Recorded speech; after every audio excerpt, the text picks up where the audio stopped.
السلام علیکم ورحمۃ اللہ وبرکاتہ۔ گزشتہ سال مرکز نظام الدین اور حضرت جی کے خلاف گودی میڈیا نے جو پروپیگنڈا چلایا تھا اس پر غور کرو تو پتہ چلے گا کہ وہی پروپیگنڈا کچھ سال پہلے سوشل میڈیا میں عالمی شورا کی طرف سے خوب چلایا گیا تھا۔ اس وقت وہ پروپیگنڈا مسلمانوں کے درمیان ہی گردش کر رہی تھی، مگر گزشتہ سال گودی میڈیا نے پوری دنیا کے سامنے اس پروپیگنڈا کو پھیلا دیا۔ ابھی حال ہی میں اسی گودی میڈیا کے خلاف NBSA یعنی news broadcasting standard authority نے ان کی جھوٹی پروپیگنڈا جو کہ مرکز نظام الدین اور حضرت جی کے خلاف چلایا گیا تھا اس کے لیے معافی مانگنے کو کہا گیا،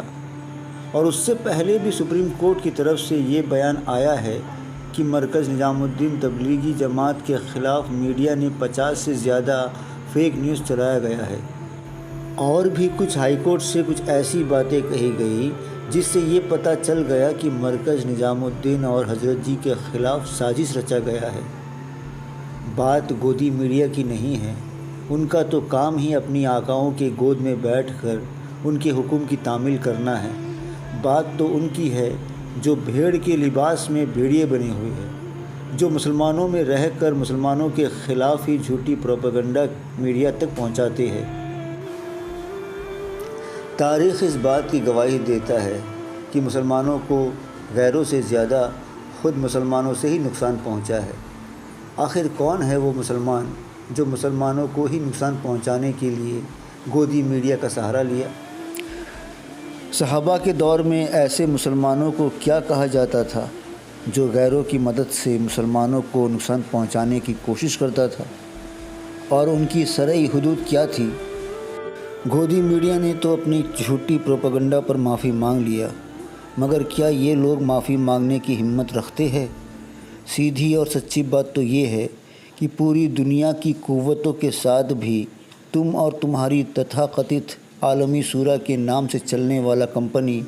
مل کر بھی اس دعوت حق کی محنت کو مٹانا چاہو تو خدا کی قسم نہیں مٹا سکو گے، کیونکہ اس کام کا محافظ خود اللہ رب العزت ہے۔ افسوس کرو خود پر عالمی شورا والو، ایک جھوٹ کو ثابت کرنے کے لیے تم 100 جھوٹ بول گئے مگر ایک جھوٹ بھی ثابت نہیں کر پائے، اور جھوٹ پھیلانے کے لیے تم نے جس گودی میڈیا کا سہارا لیا،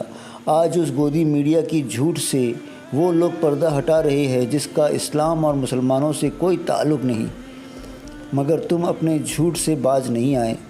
گودی میڈیا نے تو معافی مانگ لیا، مگر تم اتنے بڑے بے شرم ہو کہ معافی مانگنے کی جگہ آج بھی اسی گودی میڈیا کی جھوٹ کو سچ ثابت کرنے کی کوشش میں لگے ہو۔